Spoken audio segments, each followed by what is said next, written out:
ආයුබෝවන් සුබ දවසක්. අද මම ඔයාලත් එක්ක සාකච්ඡා කරන්න යන්නේ සියපස් මල්දම හා සිංහබාහු නාට්‍ය අතර වෙනස. මොකක්ද මේ සිංහබාහු නාට්‍ය කියලා කියන්නේ?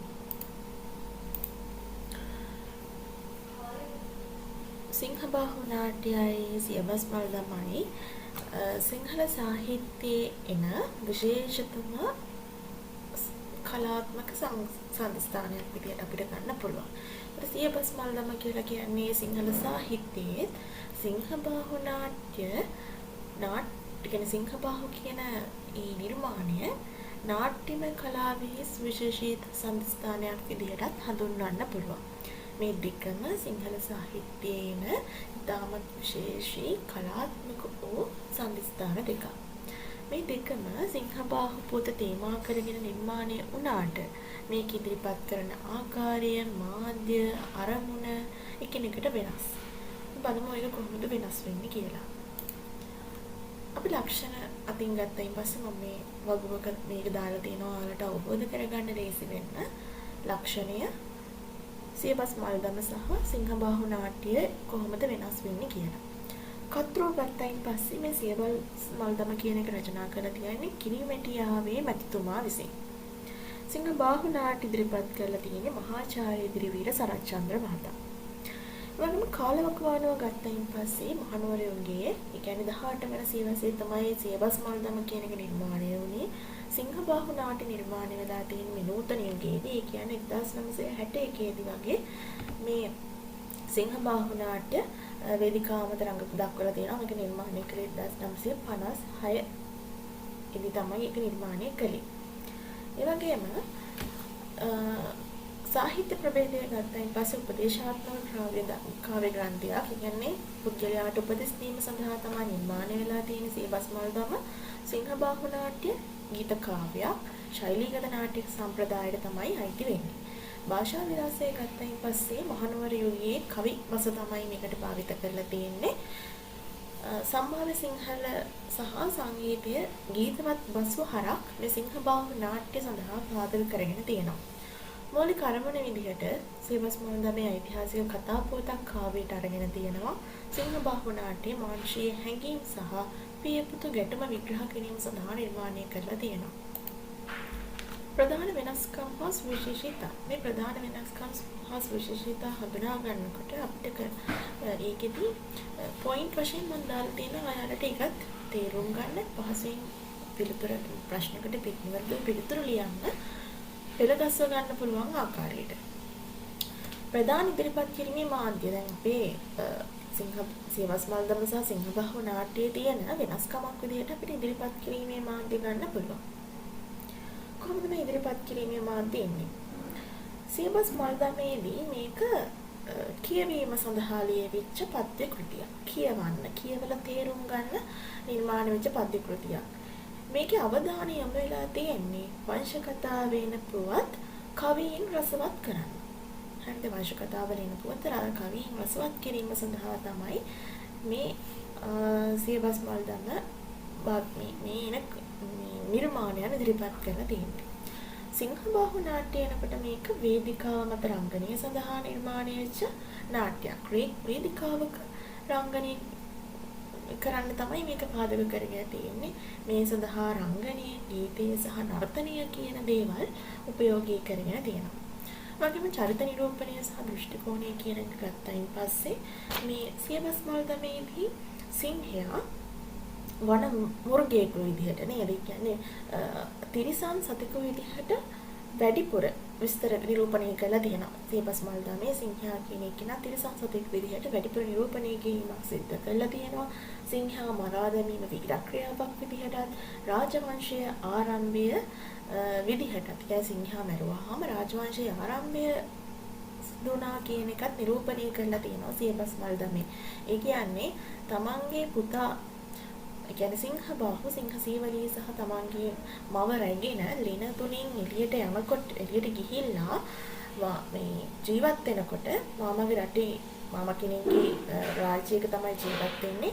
ඒ ජීවත් වෙනකොට ඔන්න සිංහයා එනවා තමන්ගේ පුතා මේ කියන්නේ පවුල හොයාගෙන. ඒ අතරමාදී මගදී දැන් සිංහයාට තමන්ගේ පවුල අහිමිවීමේ කෝපය නිසා ගමේ ඉන්න මිනිසුන් මරණයට පත් කළ මහා විනාශයක් ඇති කරනවා. මේක වළක්වන කෙනාට කියන්නේ මේ රටේ පාලකයා කියනවා රජතුමා කියනවා මේක වළක්වන කෙනාට මම මගේ රාජ්‍යයෙන් අර්ධයක් කොටසක් දෙනවයි කියලා තෑගි භෝග විදියට. ඉතින් මේ තියෙන වස්තු ලෝභය නිසා තෑගි භෝග වලට තියෙන ලෝභකම නිසා තමන්ගේ පියාව මරන්න මේ සිංහබාහු කුමාරයා ඉදිරිපත් වෙනවා. ඒක තමයි මෙතන මේ නිරූපණය කරලා තියෙන්නේ. එතකොට සිංහා මරා දැමීම සිදු කරනවා සියබස් මල්දමේදී ඒක සිදු කරන්නේ අර සිංහයා තිරිසන් සතෙක් විදියට සැලකලා තමයි මේ සියබස් මල්දමේ තියෙන්නේ.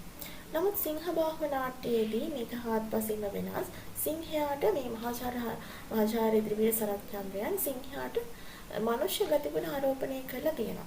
තම දරුවන්ට බිරිඳට ආදරය කරන පියෙක්ගේ සහ සැමියෙකුගේ වේදනාව මෙහිදී ප්‍රමුඛ වෙලා තියෙනවා. මෙහිදී පිය පුතු ගැටුම මනෝවිද්‍යාත්මක විග්‍රහ කිරීමක් සිදු කරලා තියෙනවා. කතා පුවතේ විකාශය ගත්තයින් පස්සේ සියබස් මල්දමේදී මහා වංශයේන ප්‍රවෘත්තියේ එලෙසින්ම පාහේ අනුගමනය කරලා සිංහබාහුගේ සහ විජයගේ පුවත විස්තර කරලා තියෙනවා. හරිද? සිංහබාහුගේ සහ විජයගේ. සිංහබාහු විජයගේ තාත්තා තමයි සිංහබාහු මෙතනදී. නේද? සිංහබාහු තමන්ගේ පියා මරලා ඉවර වෙලා ඒ පියාගේ හිස කපලා අරගෙන යනවා රජතුමාට කිව්පෙන්න. ඒ අරගෙන ගිහ රජුගෙන් තෑගි භෝග විදිහට ලැබිච්ච අර රාජ්‍ය තමන්ගේම රාජ්‍යයක් ඉදි කරගෙන ඒකේ රාජ්‍ය කරගෙන යනකොට මෙයාට පුතෙක් හම්බ වෙනවා. එයාගේ නම තමයි විජයබා රජතුමා. විජයබා කුමරුගේ කතාව දක්වාම මේ කතා පොත විකාශනය වෙනවා. සිංහබාහු නාට්‍ය ගත්තයින් පස්සේ මේක නාට්‍ය උචිත වෙන විදිහට කතා පොත සංශෝධනය කිරීමක් කරලා තියෙනවා. විශේෂයෙන් සිංහයා මිය යන අවස්ථාවේ සිංහබාහු තුළ ඇතිවන්නා වූ මානසික සංඝාටනය සහ සිංහයාගේ මහා කරුණාව මෙහිදී කැපී පේනවා නේද? අර සිංහබාහු නාට්‍යයේදී සිංහබාහු තමන්ගේ පියාට ඊතල 3ක් යවනවා නේද? පළමු ඊතල දෙකම අර තමන්ගේ පුතා කෙරෙහි ඇතිවෙච්ච ප්‍රේමය නිසා ගිලිහිලා යනවා. නමුත් අර අවසාන ඊතලය තුන්වෙනි ඊතලය පුතා කෙරෙහි ඇතිවෙච්ච අර ප්‍රේමයේ ගිලිහියාම නිසා එහි පපුවට වැදිලා සිංහයා මරණයටපත් වෙනවා. වගේම සදාචාරාත්මක සහ සමාජීය අගය ගැන විස්තර කරනකොට එකල සමාජයට ගැළපෙන පරිදි උපදේශාත්මක ස්වරූපයකින් තමයි මේක නිර්මාණය කරලා තියෙන්නේ. වගේම සිංහබාහු ගත්තයින් පස්සේ පරම්පරා දෙකක් අතර පවතිනා වූ ගැටුම, ආදරය, නිදහස් අතර ඇති අරගලය වැනි විශ්වීය තේමාවන් ස්පර්ශ කරගෙන නිර්මාණය කරලා තියෙනවා. ඒ වගේම ගත්තොත් මේ ගැටුමේ ස්වභාවය සියබස් මල්දමෙහි පවතින බාහිර ගැටුමක්.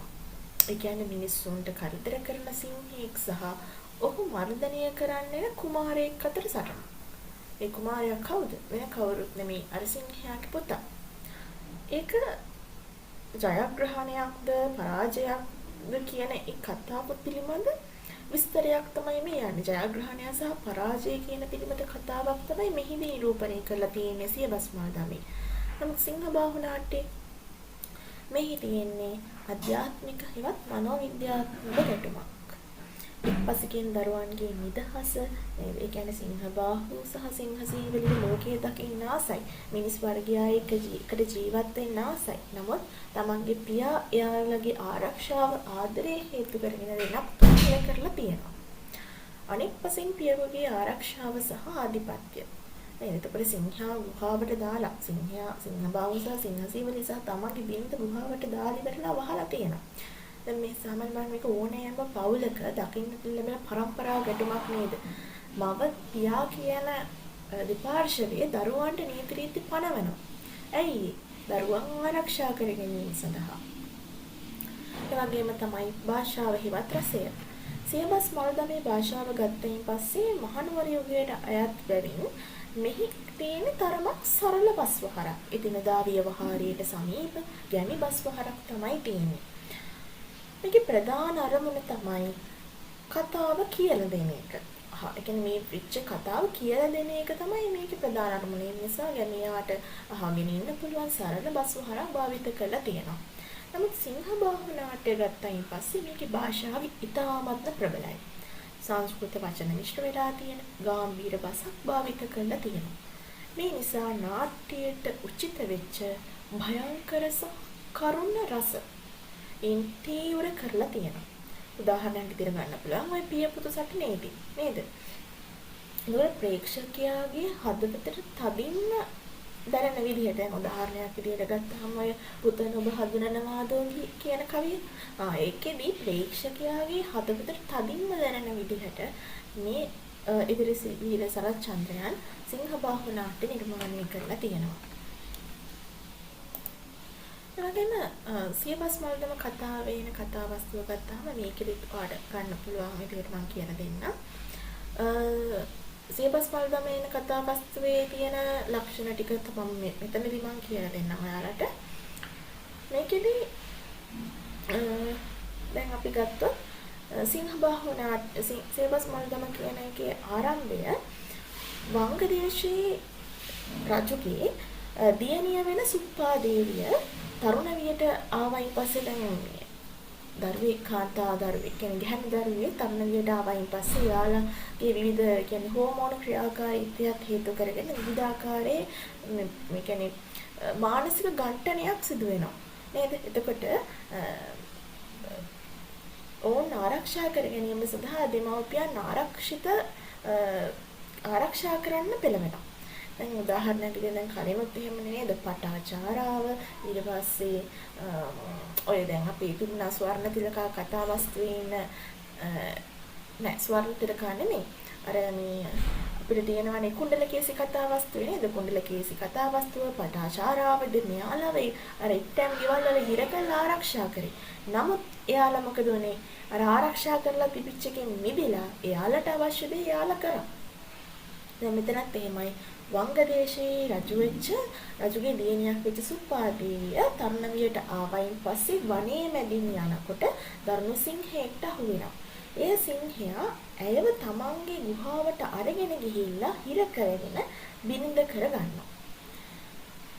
ඒ වගේම ඊට පස්සේ මොකද වෙන්නේ? ඕන්ට දාව සිංහබාහු කියලා පුතෙකුයි සීවලී කියලා දියණියෙකුයි උප්පත්තිය ලබනවා. සිංහබාහු වැඩුණු පසු තම මවගෙන් තමන් ගැන තොරතුරු අහනවා. පියා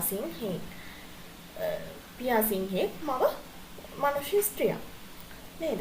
එතකොට මොකද වෙන්නේ? දැන් මේ තොරතුරු අහලා විස්තර දැනගෙන පියා ආහාර හොයාගෙන වනයේට ගිය මොහොතේ අර ගල්ලේ තියෙන ලෙන, කියන්නේ ගල්ලෙනේ තියෙන ගල පෙරහැර දාලා මව සොහොයුරිය සමග මේ වංගදේශයට පැන යනවා. ඒ වගේම බලනවා ඊට පස්සේ තමන්ගේ පවුල අහිමිවීමේ ශෝකය සහ කෝපය දරා ගන්න බැරුව ගම්මානය ආක්‍රමණය කරලා මිනිසුන් මරා දානවා. මේක මැඩපවත්වන්න රජු අනබිර යවූ විට තම මවගේ විරෝධය මත සිංහබාහු ඉදිරිපත් වන්නේ තමන්ගේ පියාව මරා දානවා. වනයේදී තම පුතුට සිංහයා ආදරයෙන් උපදෙසට එනවා නේද? තමන්ගේ පුතාව දැක්කයින් පස්සේ සිංහයා වනයේ මේ තමන්ගේ පුතාගේ දිශාවට එනවා. මේ සිංහබාහු මොකද කරන්නේ? පළමු ඊතල දෙකෙන්ම තමන්ගේ තාත්තට විදිනවා. නමුත් පියා කෙරෙහි ඇතිවෙච්ච ආදරය නිසා ඒ ඊතල දෙකම සිරුරට වැදෙන්නේ නැතුව බිම වැටෙනවා. නමුත් තුන්වන වාරයේදී සිංහයාට කෝපයක් ඇති වුණා. ඒ මොහොතේ අර විදින ලද ඊතලයේ වැදිලා සිංහයා මිය යනවා. පස්සේ සිංහයා මැරුණයින් පස්සේ අර සිංහබාහු කියන මේ පුතා සිංහයාගේ හිස කපලා රජුට ගිහින් දෙනවා.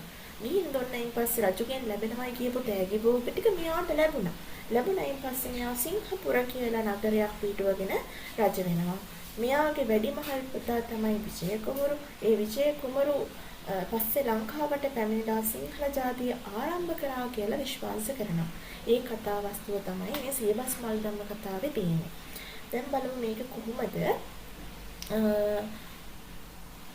සිංහබාහු නාට්‍යයත් එක්ක වෙනස් වෙන්නේ කියලා.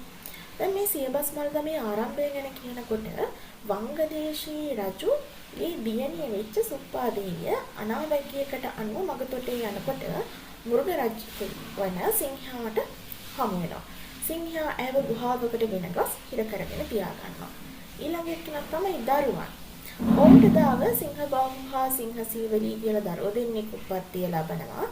සිංහබාහු වැඩුණයින් පස්සේ තමන් මිනිස් වංශයකට බව කියන්නේ තමන් මිනිස් වංශයක කියලා කියනවා.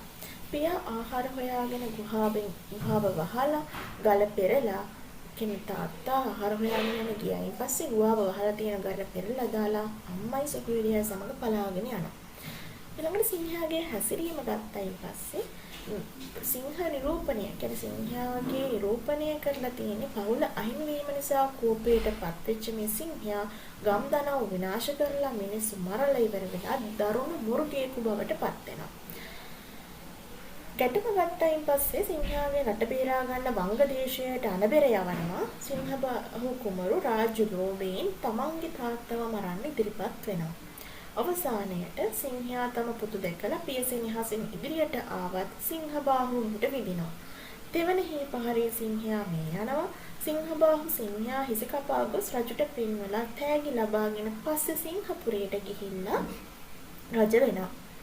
මේන් තමයි රාජවංශයේ ආරම්භුණා කියන ආරම්භයේ වීර කතාව. හරිද? මේක තමයි රාජවංශයක ආරම්භයේ පෙන්වන වීර කතාව. ඒතකොට මේක තමයි සියබස් මල්දමේ කාව්‍යයේ එන කතා වස්තුව තමයි මේක. ඒකට මේකයි කොහොමද සිංහබාහු නාට්‍යය කොහොමද වෙනස් වෙන්නේ කියලා අපි බලමු. සිංහබාහු නාට්‍යයේ කතා වස්තුව ගත්තයින් පස්සේ මේකේ ආරම්භයේදී දැන් මේ සිංහබාහු කතා වස්තුව වෙන හැංගීම් මානසික හැංගීම් සාකේද වාචකයේ මුල් කරගත්ත විස්තරයක් නේද? තමන්ගේ තාත්තගේ තිබිච්ච ආදරය හැබැයි සිංහබාහු කුමාරයාට වැටහෙනවා පස්සේ තාත්තා මරපු එකේ දුක වේදනාව. ඊට පස්සේ කේද වාචකයේ මුල් කරගෙන තමයි සරත් චන්ද්‍රයන් මේ සිංහබාහු නාට්‍ය නිර්මාණය කළා තියෙන්නේ. ඒකලන ආරම්භයේ මේකේ ආරම්භය සිංහබාහු සියබස් මල්දම කියන කතාවට සමාන වුණත් මෙහිදී අවධානය යොමු වන්නේ සිංහයාගේ ආදරය. සිංහයා ගුහාව වසා තියන්නේ දරුණුකමට විතරක්ම නෙමෙයි. ඒ කියන්නේ එයා දරුණු නැහැ. තම පවුලට තියෙන ආරක්ෂාව හා සිරිහස හින්දා. දරුවෝ මොකද කරන්නේ? සිංහබාහුට අවශ්‍ය වෙන ලෝකය දකින්න. ගුහාවෙන් මිදලා නිදහස් වෙන්න. එයා මවගෙන් තම උපත ගැන ප්‍රශ්න කරනවා. අවසානයේ මව හා සොහොයුරිය සමග මිල්ලෙන තුලින් පලා යනවා. ඒ තමන්ගේ පවුල නැහැයි කියලා දැනෙච්ච වේදනාව දුක කෝපය නිසා මේ සිංහයා ගම් වැදලා තමන්ගේ දරුවන් බිරිඳ නැතිවීමේ ශෝකය තනිකම නිසා වැළපි ඕන් හොය ඇවිදිනවා. දැන් බලන්න මෙතනදි කිව්වේ නැහැ සිංහයා වනයේට ගිහිල්ලා මිනිස්සු මරලා නේද? එතනදී අර ගැටුමක් නිරූපණය කළේ නැහැ සරත් චන්ද්‍රයන්. සිංහයාගේ තියෙන අර මේ ශෝකාන්විතභාවය නිරූපණය කරලා තියෙනවා. අඬ වැළපි නේද? ගමේ ගෙවල් වල හොය යනවා. මෙතනදී ගැටුම සිංහයා තම පුතා දැක්ක සෙනෙහසෙන් ඉදිරියට යනවා. සිංහබාහු කුරුළු විදිහට මේ සිංහයාට විදිනවා නේද? නමුත් සිංහයා මේ යන්නේ පුතා කෙරෙහි තිබිච්ච අසීමිත ස්නේහය හින්දා. අවසානයේ ගත්තයින් පස්සේ සිංහයා තම පුතු දැක්ක සෙනෙහසෙන් ඉදිරියට යන විට සිංහබාහු කුරුළු ලෙස ඔහුට විදිනවා. සිංහයා මේ යන්නේ පුතු කෙරෙහි ඕ අපරිමිත සෙනෙහස නිසා. අවසානයේ තමන් කලේ පියා මරුවා වැනි පාපයක් බව සිංහබාහුට වැටහෙන අතර මුළු නාට්‍යම අවසන් වෙන්නේ මහා ඛේදවාචකයක් සහ පසුතැවීමක් මුල් කරගෙන. දැන් මේ අවසානයේ සහ අපිට මේ කතාවස්තු දෙකෙන් ඉදිරි කරන පණිවිඩයක් මොකද්ද? සියබස් මල්දමේ ඉදිරි කරනවා කතාව අවසන් වෙලා තියෙන සිංහබාහු රජ වෙලා පස්සේ ඔහුගේ පුතා විජය කුමරු ලංකාවට පැමිණ සිංහල ජාතිය ආරම්භ කිරීමේ ඓතිහාසික ආරම්භයක් සමගින් මේකෙදි අපිට ඉතිහාසය කියා පානවා. සිංහබාහු නාට්‍ය ගත්තාම මේකෙදි පෙන්වලා තියෙන්නේ ඉතා සංවේදී විදිහට තමන්ගේ පියාව මරපු මේ සිංහබාහුට ජනතාව රජකම පිරිනැමුවත් මේ සිංහබාහු සිටින්නේ මහා තමන්ගේ පියා මරපු පශ්චාත්තාපයෙන් කියන්නේ කනගාටුවෙන් ඉන්නවයි කියන එක. මේ හිදී ඉතිහාසයට වඩා මිනිස්කම තමයි ඉස්මතු කරලා තියෙන්නේ. ඒතකොට සියබස් මල්දමේදී ඉස්මතු කරලා තියෙන ඉතිහාසය සිංහබාහු නාට්‍යයේ ඉස්මතු කරලා තියෙන මිනිස්කම. උදාහරණයක් සාරාංශයක් විදිහට ගත්තොත් සිංහයාගේ භූමිකාව සියබස් මල්දමේදී ධර්ම සපෙක් විදිහටත් සිංහබාහු ආදරණීය පියෙක් විදිහටත් සිංහබාහුගේ භූමිකාව ගත්තයින් පස්සේ ඒක සියවස් මල්දමේ වීරයෙක් විදිහටත් සිංහබාහු නාට්‍යයේ තම අරමුණ වෙනුවෙන් පියා මැරීමට සිදුවන ඛේදනීය චරිතයක් විදිහටත් තේමාව වංශ කතාවක් කවියට නැගීම තමයි සියවස් මල්දමේ තියෙන්නේ. සිංහබාහු නාට්‍යයේ මානව සම්ප්‍රදාය සහ ඒවායේ බිඳ වැටීම පිළිබඳව තියෙනවා. කතා නිමාව කොහොමද නිරූපණය කරලා තියෙන්නේ. මෙතනදී අර සියවස් මල්දමේදී ඓතිහාසික පසුබිමක් නේද විජය කුමාරයා ලංකාවට ඇවිල්ලා ඒ රාජවංශ ආරම්භය තමයි තියෙන්නේ. නමුත් සිංහබාහු නාට්‍යයේදී එහෙම නෙමෙයි. තමන්ගේ පියාගේ මරණය සහ සිංහබාහුගේ පසුතැවීම කෙරෙහි කියන්නේ මානුෂීය ගති තමයි සරච්චන්ද්‍රයා නිරූපණය කරලා තියෙන්නේ. හරි මම හිතනවා ඔයාලට පාඩම තේරුණායි කියලා. කොහේ හරි වැතේරිච්ච තැනක් තියෙනවා නම් පාඩම් කමෙන්ට් එකක් දාන්න. සුබ දවසක්.